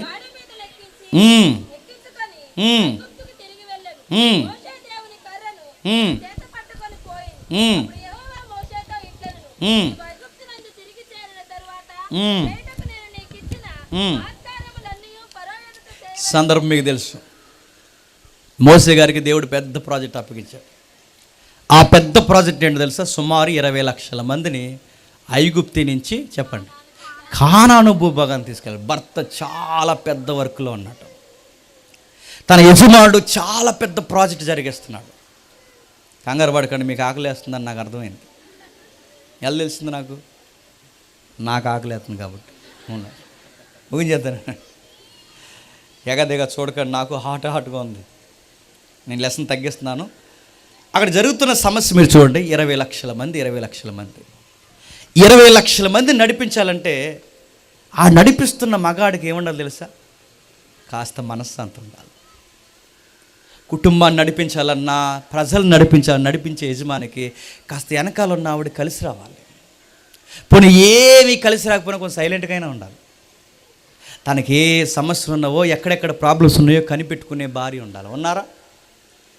ఆడు ఏమో పోయి బయటికి పోయి రూపాయి పాపాయి కష్టపడి ఆ ఎండకి వానికి తడిసి ఏదో ఒక రూపాయి తెచ్చి ఆ రూపాయి పోగేసి నెలకి ఈఎంఐలు సీటీలు అవి ఇవి కట్టి జాగ్రత్తగా చక్కబెట్టి ఆ కుటుంబాన్ని అలా భుజాల మీద వేసుకుని ఆడ అలా మోస్తుంటుంటే ఇంత సమస్యను అర్థం చేసుకోవాల్సిన ఈవిడ అయ్యో ఏ టైంకి తింటున్నాడో లేదో ఉంటున్నాడో లేదో ఏమన్నా తీసుకున్నాడో లేదో ఏమన్నా తాగాడో లేదని ఆలోచించాల్సింది అన్నీ వదిలేసి వచ్చావా లేటుకు వచ్చేవేంటి రా ఉల్లిపాయలు అయిపోయినాయి అందంట. ఆడు ఏ బాధలు వచ్చాడో ఏ ఇబ్బందులు వచ్చాడో ఇప్పుడు నువ్వు సీరియస్గా ఉల్లిపాయల కోసం చెప్తుంటాడు ఎలా ఉంటుందండి? ఆ బాధల్లో కూడా చాలామంది మగవాళ్ళు పురుషులు పురుషులు ఉంటారులేండి, వాళ్ళు వచ్చి తెత్తాను గంట ఇప్పుడు తేపోతే చాలా కష్టం ఆడు బురద నెత్తుంటారండి. గ్యాస్ అయిపోయింది, ఉల్లిపాయలు అయిపోయినాయి, కరివేపాకు అయిపోయింది, అప్పుడే అన్నీ ఇలాంటి ఎండకొచ్చినట్టు చెప్తే ఎలా ఉంటుందండి? ఒక సమస్య మళ్ళీ చెప్తున్నాను, ఏ టైంలో ఏం చెప్పాలో తెలియాలి. నేను ఎందుకు ఈ పాయింట్ నొక్కి చెప్తున్నానంటే కొన్ని విషయాలు రాంగ్ టైంలో చెప్పకూడదు, అవి బెరుసు కొడతాయి, గుర్తుపెట్టుకోండి. టెంపర్ మీద వస్తాడా మగాడు? జాతిగా వినాలి. భర్త ఎలా ఉండకూడదు సౌలుని చూస్తాం, భార్య ఎలా ఉండకూడదు రెబెక్కమ్మని చూస్తున్నాం. ఇక్కడ భార్య మరొక విషయం చూడండి, సమస్యల్లో భర్తతో మాట్లాడే విధానం తెలియాలి. టెంపర్ మీద ఉన్నప్పుడు కొన్ని విషయాలు చెప్పకూడదు, హాట్గా ఉంటారు చూసారా, ఆ టైంలో ఎక్కువ ఆ టైంలో ఆ సబ్జెక్ట్ ఎక్కదు బుర్రకి. అప్పటికే చాలామంది మగాళ్ళు చెప్తారే 2 నిమిషాలు కొంచెం చెప్పు నాతో ఏమీ మాట్లాడు, నన్ను అలా వదిలే అంటారు. ఆ 2 నిమిషాలు ఎక్కువ మాట్లాడతారండి వచ్చి చెవిలో జేరేగలాగా. 2 నిమిషాలు వదిలేమా నిజంగా 2 నిమిషాలు వదిలే. ఆ 2 నిమిషాలు వదిలేస్తే కొంత టైం తర్వాత ఫ్రీ అవుతాడు. ఇప్పుడు చెప్పు అంటాడు, అప్పుడు చెప్పు. ఆయన వచ్చినట్టునే ఆయన బుర్ర తినకు, ఆయన వచ్చినట్టునే ఆయన ఇబ్బంది పెట్టుకు, కొన్ని నిమిషాలు వదిలే. కొన్నిసార్లు తిడుతుంటాడు మగాడు వచ్చి, ఎందుకంటే ఆ కోపంలో ఏదో ఉంటుంది, ఆ కోపం ఇంట్లోకి వచ్చి చూపిస్తుంటాడు, అలాగే రకరకాలు అంటాడు. ఆ టైంలో ఏమనుకో, ఆ టైంలో అడ్డెళ్ళావా అనుకో సన్మానమే. ఇంకా ఆ టైంలో ఏమనుకో తిట్టుకుంటాడు, కొంచెంసేపు తిట్టుకున్నా క్యాసెట్ అయిపోద్ది తిట్టుకొని. కొంతమంది మగాళ్ళకి ఎలా ఉంటుందో, కొంతమందికి నిద్రపోతే రిలాక్స్ అయిపోతారు, కొంతమంది బాగా తిట్టుకుంటే రిలాక్స్ అయిపోతారు, కొంతమంది ఒక్కొక్కరు ఒక అలవాటు ఉంటుంది. ఆ టైం ఇంకా అలా వదిలేయాలి, ఆ టైంలో ఇంకేం చెప్పకూడదు. తిట్టుకుంటున్నారు తిట్టుకొని. ఆ టైంలో పిల్లలను కూడా దగ్గరికి వెళ్ళనికూడదు. ఆ టైంలో నానా అని వెళ్ళాడంటే ఆడు బీరువా కిందకు పోతాడు. మళ్ళీ చెప్తున్నాను, ఆడికి కూడా చెప్పాలి, ఎలాగ ఈ టైంలో వెళ్ళరా అనే చెప్తే ఎలా వచ్చే అన్నారు. ఆ టైంలో ఇదిగో ఎత్తుకోండి అని ఇచ్చేయకూడదు, గుర్తుపెట్టుకోండి. నా అనుభవం నేను చెప్పొచ్చు, ఏదో లైవ్ వెళ్తుంది. ఒకరోజు నా పాప పుట్టినప్పుడు 1 year దాటింది. అప్పుడు ఆ అమ్మాయికి 1 year దాటినప్పుడు చాలా కోపంలో ఉన్నాను, ఎందుకంటే బ్యాంక్ బుక్స్ కనబట్టలేదు, నేనేమో జాబ్ సమస్యలు ఉన్నాను, చాలా ఇబ్బందిగా ఉన్నాను, ఎక్కడ ఏ పెట్టారో నాకు తెలియట్లేదు, నా కొత్త ఇల్లు మూల అన్నీ మారిపోయినాయి, నాకు చాలా కోపం ఉంది. నా ఫైల్ ఒకటి ఉంటుంది, ఆ ఫైల్లో ఈ బుక్స్ అన్నీ మిస్ అయ్యాయి, ఆ బుక్ ఇప్పటికీ దొరకలేదు నాకు. ఏమైందో తెలియదు ఆ బుక్స్ కోసం, బ్యాంక్ బుక్స్ కోసం, ఎందుకంటే నాకు మనీ ఇప్పుడు జాబ్ పర్పస్ నాకు ఇబ్బంది అయింది. ఆ అకౌంట్ విషయంలో ఇప్పుడు లెక్క అప్పగించాలి గవర్నమెంట్కి. ఇప్పుడు ఏది ఇంత సమస్య తిరుగుతుంటే ఈ లోపల ఆ బుక్ ఎదుగుతున్నాడు మా పిల్ల ఏడ్చేస్తుంది, ఆ బుక్ ఎదుగుతున్నాడు మా పిల్ల ఏడ్చేస్తుంది, ఆ బుక్ ఎదుగుతున్నాడు మా పాప ఏడ్చేస్తుంది, ఆ బుక్ నేను ఏడుతున్నా. నాకు ఆ పాప అంటే ఇష్టం. ఆ ఏడుస్తున్నప్పుడు ఆ అమ్మని నేను వాళ్ళ అమ్మని తిట్టలేక ఒకేసారి ఆ పిల్ల ఏడుస్తుంది అన్నాను, అంతేక ఒక్కసారి అడలిపోయిందండి. ఆ టైంలో నేను అంత సమస్యలు ఉన్నప్పుడు నాకు ఎవరిని ఇవ్వకూడదు చెప్పండి, ఆ పాపని ఇవ్వకూడదు. నేను అంత టెన్షన్ ఉన్నప్పుడు ఆ పాప ఇస్తే, ఆ పాప నాకు జీరేగలా ఇక్కడ ఏడ్చేస్తుంది, ఎలా ఏడ్చేస్తుంది నాకు ఎలా ఉంటుందండి? అల్లిపోయింది. వాళ్ళ అమ్మ ఇద్దరు ఒకేసారి ఏడ్చేశారు, ఆ పక్కకు లోపల గదిలోకి పోయి ఏడ్చారు. కొంతసేపు తర్వాత నా కోపం తగ్గిపోయాక అప్పుడు వచ్చి నేను అనవసరంగా కేకేసాను. అప్పటి నుంచి ఇప్పటికీ ఏమనలేదు. కానీ ఆ టైం అంత రాంగ్ టైమే కదా చెప్పండి. కొన్ని విషయాలు ఉంటే మళ్ళీ చెప్తాను, చెప్పాల్సిన టైంలో చెప్పాలి, చెప్పుకోని టైంలో చెప్పకూడదు. ఇక్కడ సిప్పోరికి ఆ విషయం తెలియదు, ఆ లాజిక్ తెలుసట. వాళ్ళ ఆయనకి ప్రమాదం ఉందని తెలుసంట. వాళ్ళ ఆయనకి ఎంత ప్రమాదం, వాళ్ళ ఆయన ఎవరు? మోసే గారు. ఎవరితో ప్రమాదం? ఏ దేవుడిని వెంబడిస్తున్నాడో ఆ దేవుడితోనే ప్రమాదం ఉందని తెలుసట. కానీ ఎప్పుడూ చెప్పలేదట ఆ విషయం, ఎందుకంటే చెప్పే టైం వస్తుంది, సరిగ్గా టైంలో ఆ విషయాన్ని చెప్పండి నేనే డీల్ చేయాలనుకుందంట. అది భార్య అంటే, అది భార్య వ్యవహరించాల్సిన విధానం. అంటే ఆయనకు కొన్ని విషయాలు ఉన్నాయి, అవి చెప్పాల్సిన టైంలో చెప్పాలి. ఈయనేమో వర్క్లో బిజీగా ఉన్నాడు. ఏ వర్క్లో బిజీగా ఉన్నాడు? ఫరోతో డిబేట్లు చేస్తున్నాడు, బయట వండర్స్ చేస్తున్నాడు, ఎర్ర సముద్రాన్ని పాయలు చేస్తున్నాడు, రకరకాల విషయాలు జరిగిస్తున్నాడు, భోజనం పెడుతున్నాడు. ఎంత బిజీ వర్క్లో ఆయన వెనకాల ఒక పెద్ద సమస్య ఏంటో చెప్పినా అది సావే సమస్యగా తిరుగుతుంది. దేవుని ఉగ్రతే సమస్యగా తిరుగుతుంది. ఇప్పుడు సిప్పోరా ఇత్రో కూతురు కదండి. ఇత్రో అంటే ఎవరు? అన్యుల కూతురు, పూజారి కూతురు. ఇప్పుడు ఆ పూజారి కూతురు మోసేని చేసుకున్న తర్వాతట మోసే ఎలాంటోడు తెలుసుకోవడమే కదట, తన భర్త ఎలాంటోడు తెలుసుకోవడమే కదట, తన భర్త నమ్మిన దేవుడు కూడా ఎలాంటోడో తెలుసుకుందట. అది దేవుని కుటుంబం అంటే. గుర్తుపెట్టుకోండి. నేర్చుకుని ఏముంది? నా భర్తకి ఎప్పటికైనా ప్రమాదం ఉంది. దేన్ని బట్టి ప్రమాదం ఉంది? దేన్ని బట్టి అంటే ఈ బిజీ వర్క్లో నా భర్త నా బిడ్డకి సున్నతి చేయించలేదు, నా భర్త నా జ్యేష్ఠుడికి సున్నతి చేయించలేదు. ఇప్పుడు ఈ సున్నతి కార్యక్రమం చేయకపోతే ఎవరు కోప్పడతారు? ఈయన ఎంత దేవుడి పని చేసినా, ఈయన ఎంత దేవుని పనిలో బిజీగా ఉన్నా, ఈయన ఎర్ర సముద్రాన్ని పాయలు చేసేంత గొప్ప భక్తిపరుడైనా నా దేవునికి అంటే నా భర్త నమ్మిన దేవునికి కాస్త వ్యతిరేకంగా ఉన్నాడు. ఈ సమస్యను ఎలాగైనా డీల్ చేయాలని ఎదురు చూసి తగిన సమయం వచ్చినప్పుడు ఆ సమస్యను చెప్పండి ఆవిడే డీల్ చేసి అంటుందంటే ఏమని? 25వ వచనంలో సిప్పోరా వాడిగల రాయి తీసుకుని తన కుమారునికి సున్నతి చేయించి అతను పాదంలో అతను పడవేసి, నిజముగా నీవు నా రక్త సంబంధమైన పెనిమిటి వైద్యవనను అతడు అతన్ని విడిచెను. నా రక్త సంబంధం ఇప్పుడు నిజముగా అంటే ఇప్పుడు చెప్పండి, ఇప్పుడు నిజముగా నువ్వు నా రక్త సంబంధమైన పెనిమిటివి, ఇప్పుడు నా పెనిమిటివి అంటుందంటే దేన్ని బట్టి భర్తని డిక్లేర్ చేస్తుంది చెప్పండి? చెప్పాలి. ఇప్పుడు నువ్వు నా భర్తవి, నిజముగా ఇప్పుడు నా భర్తవని దేన్ని బట్టి డిక్లేర్ చేస్తుంది? దేవుని చిత్తం ఎప్పుడైతే తన భర్త నెరవేరుస్తున్నాడో అప్పుడు అంటుంది ఏమని? ఇప్పుడండి మీరు నాకు సరైన భర్త అంది. ఇప్పుడు చెప్పండి, పెళ్ళిళ్ళు కావు చెప్పండి, సంసారాలు కావు, కాపురాలు కాదు. ఎప్పుడు సంసారాలు పెళ్ళిళ్ళు ఇవి నిజముగా అవుతాయి చెప్పినా ఆ కుటుంబంలో ఎవరు ఉండాలి చెప్పండి? దేవుడు ఉండాలి. ఆ కుటుంబంలో దేవుడు ఉండాలి. దేవుడిని బట్టే కుటుంబం. ఇప్పుడు అంటుంది ఆ సిప్పోరు అంటుంది ఇప్పుడు నాకు నిజమైన పెనిమిటివి. మరి ఇప్పటి వరకు జస్ట్ పెనిమిటివి, ఇప్పుడు నిజమైన పెనిమిటి. ఎందుకు? ఇప్పుడు నువ్వు నేను కలిసి దేవుని చిత్తం నెరవేరుస్తున్నాం కనుక ఇది మన వివాహ బంధానికి సరి అయిన నిర్వచనం. ఇప్పుడు చెప్పండి, కుటుంబాన్ని దేన్ని బట్టి కుటుంబం అని పిలువబడాలంటే చెప్పాలి? దేవుణ్ణి బట్టి. సౌలు కుటుంబమైన, రెబక్కమ్మ కుటుంబమైన, ఇక్కడ మోసే సిప్పోర కుటుంబమైన, ఏ కుటుంబమైనా దేవుడే కేంద్ర స్థానమై ఉండాలి. మీ కుటుంబాల్లో దేవుడు కేంద్ర స్థానంగా లేకపోతే మీ పిల్లలు మీ మాట వినరు. మీ కుటుంబంలో దేవుడు కేంద్ర స్థానంగా లేకపోతే నీ భర్తతో నువ్వు ఎలా వ్యవహరించాలో నీకు తెలియదు. నీ కుటుంబంలో దేవుడు కేంద్ర స్థానంగా లేకపోతే నీ భార్యని ఎలా ప్రేమించాలో నీకు తెలియదు. నీ కుటుంబంలో దేవుడు నీకు కేంద్ర స్థానంలో లేకపోతే ఒకరిని ఒకరు ఎలా ప్రేమించుకోవాలో చెప్పండి? అర్థం కాదు. అందుకే ఆ ఎఫ్సి పత్రిక అలా ముడిపెడుతూ ఒక మాట అంటాడు చూడండి ఒకసారి. ఎఫ్సి పత్రిక 5వ అధ్యాయం, క్షమించండి, ఎఫ్సి పత్రిక 6వ అధ్యాయం 1వ వచనం చూడండి ఒకసారి. పిల్లలారా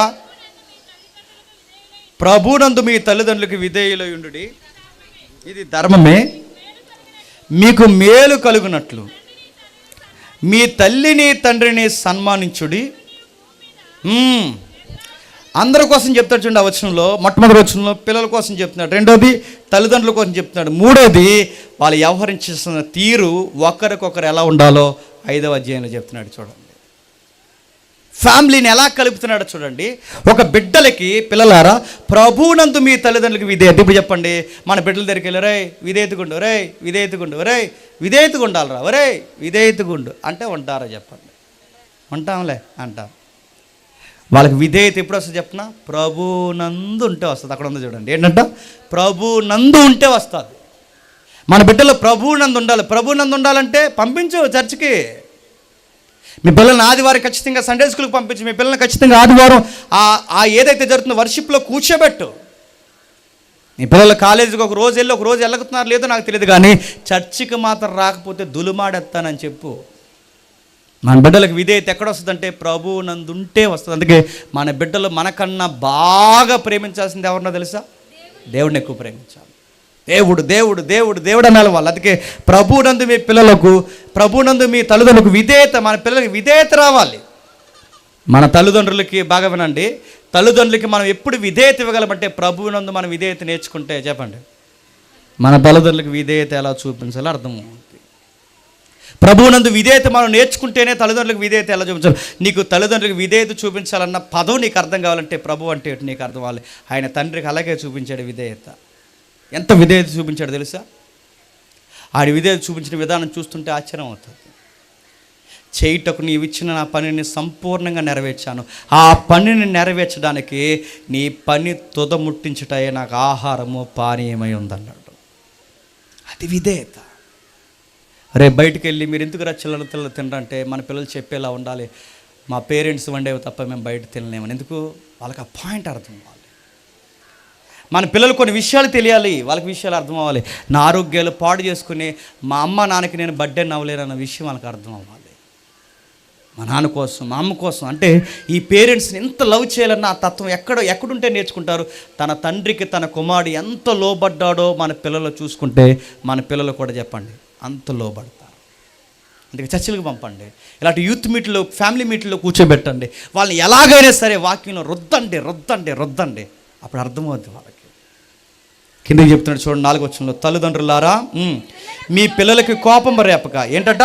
మీ పిల్లలకి కోపం రేపక ప్రభు యొక్క శిక్షలోను బోధలోను వారిని పెంచండి. మీ పిల్లలకు కోపం రేపక అంటే ఇందాక చెప్పానుగా, చెప్పాల్సిన విధంగా చెప్పకపోతే వాళ్ళకి ఏమొస్తుంది చెప్పండి?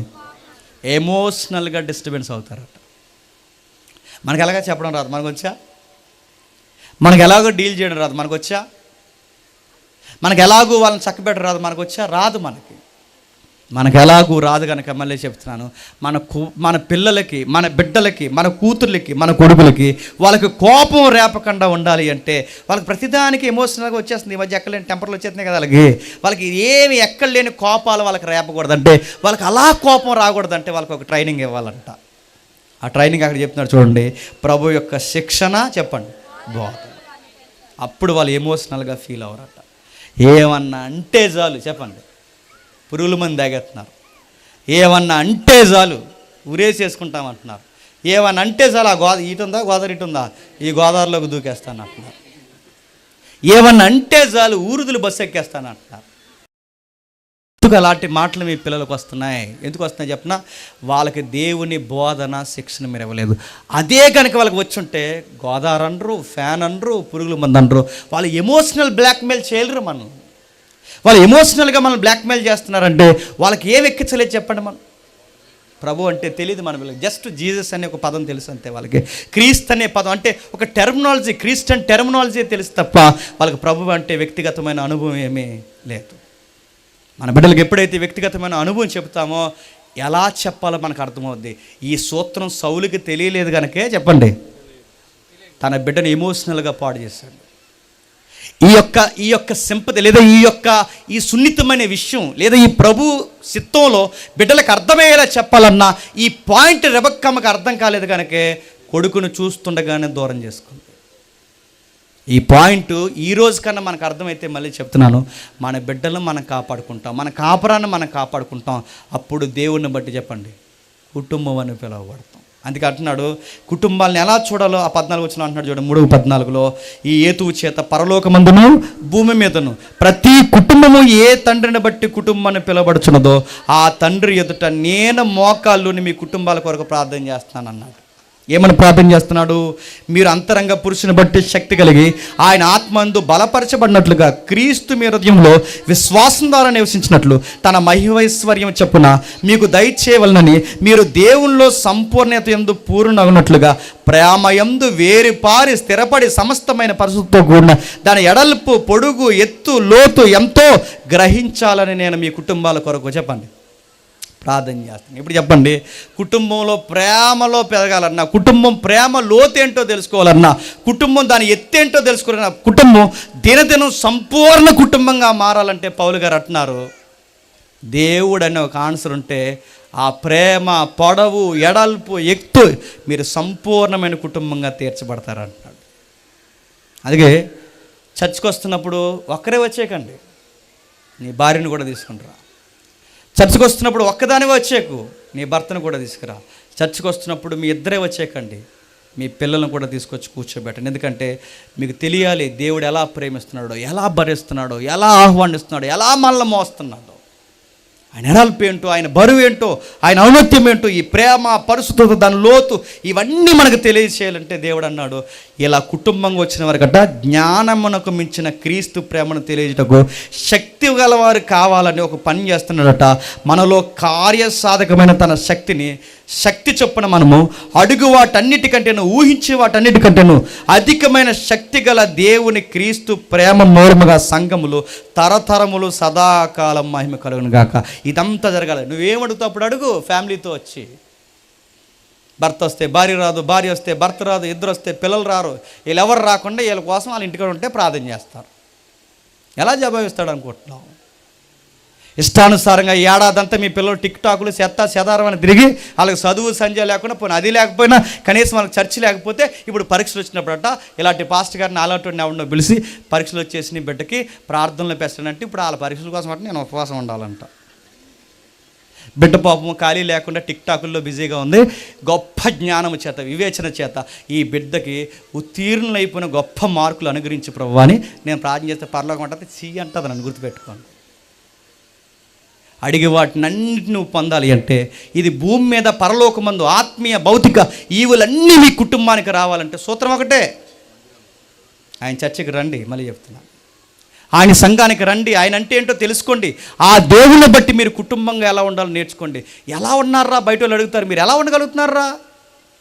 మేము అంత ఐక్యంగా, అంత యూనిటీగా, అంత విధేయతతో మేము ఉండలేకపోతున్నాం, మీరు ఎలా ఉంటున్నారంటే వాళ్ళకి చెప్పండి. ఆ దేవుడిని బట్టి మేము ఫ్యామిలీగా చెప్పండి ఉండగలుగుతున్నాం. 35 సంవత్సరాల నుంచి చూస్తున్నాం, 20 సంవత్సరాల నుంచి చూస్తున్నాం, 10 సంవత్సరాల నుంచి మీ కుటుంబాన్ని చూస్తున్నాం. మేము రోజుకి 70 గొడవలు పెట్టుకుంటాం, మీరు ఒక్క గొడవ కూడా పెట్టుకోర్రా. ఒకవేళ గొడవ పెట్టుకున్నా మీరు వెంటనే కలిసిపోతున్నారు. ఎలా ఉండగలుగుతున్నారు అన్నప్పుడు అప్పుడు చెప్పండి. ఆ దేవుడిని బట్టి చెప్పండి కుటుంబంగా ఉండగలుగుతున్నాం. ఆ దేవుడు కనుక మన కుటుంబంగా లేడనుకోండి, ఆ దేవుడిని బట్టి మన కుటుంబంగా లేడనుకోండి, చిన్న మాట అంటే ఈవిడ బస్సు ఎక్కేస్తుంది, చిన్న మాట అంటే 2 రోజులకి ఇంటికి రాడ గుర్తుపెట్టుకోండి. ఏమనంటే మీ పిల్లలు పారిపోతున్నారు నడుతున్నారు, రకరకాల పనులు నడుతున్నారు. మీరు క్రైస్తవులని జస్ట్ అలా అనుకుంటున్నాను తప్ప ఆ ప్రభు బోధన లేదు. చెప్పండి, ఆ ప్రభు శిక్షణ లేదు. నేర్చుకోండి. అందుకే ఇది నేర్చుకుంటామనే మళ్ళీ చెప్తున్నాను, ఈ దేవుని గురించి నేర్చుకుంటామనే ఇలాంటి ఫ్యామిలీ మీట్లు పెడుతున్నాం. గుర్తుపెట్టుకోండి. నేర్చుకోండి, దీని గురించి శిక్షణ బోధన నేర్చుకోండి. ఈ మంత్ పెట్టాం, తర్వాత మళ్ళీ పెడతాం, నేను డబ్బులు పెట్టి పెడతాను అవసరమైతే ఇక్కడ. ఇవన్నీ పెట్టి చెప్తాను. రండి, మీ కుటుంబాలతో కూర్చొని నేర్చుకోండి. మీ బిడ్డకి వినిపించండి, మీ భర్తకి వినిపించండి, మీ భార్యకి వినిపించండి. కుటుంబాలకు ఎలా ఉండాలో ప్రభుని కూర్చొని నేర్చుకోండి. ఆనందంగా ఫలభరితంగా జీవితంలో ఎలా ఉండాలరా ఫ్యామిలీ అంటేనే మీ ఊరు వారు చెప్పుకున్నంత స్థితిగతులకి మీ కుటుంబాలు వెళ్తాయి. ప్రభువును బట్టి మీ కుటుంబాలు వర్ధిల్లునుగాక. Amen, amen, amen, amen. ప్రార్థన చేసుకుందాం. ప్రార్థన. ప్రేమగల తండ్రి, కృపగల దేవ తండ్రి, విలువైన సంగతులు తండ్రి, వాతావరణం అనుకూలంగా లేకపోయినా మీ బిడ్డలు వినగలిగే శక్తిని, జ్ఞానమును, ఓపికను అనుగ్రహించినందుకు మీకు స్తుతులు. ఏ దేవుణ్ణి బట్టి మేము కుటుంబం అని పిలువబడాలని పౌలు గారు తండ్రి మీ కొరకు ఆయన నమోదు చేశాడో, ఆయనైన మీరు మాలో ఉంటేనే తండ్రి సమస్యని ఎలా డీల్ చేయాలో మాకు అర్థమవుతుంది. సౌలుకి ఆ సూత్రం అర్థం అవ్వలేదు కనుక ప్రేమించిన కొడుకు మీదకి ఈటి విసిరారు తండ్రి.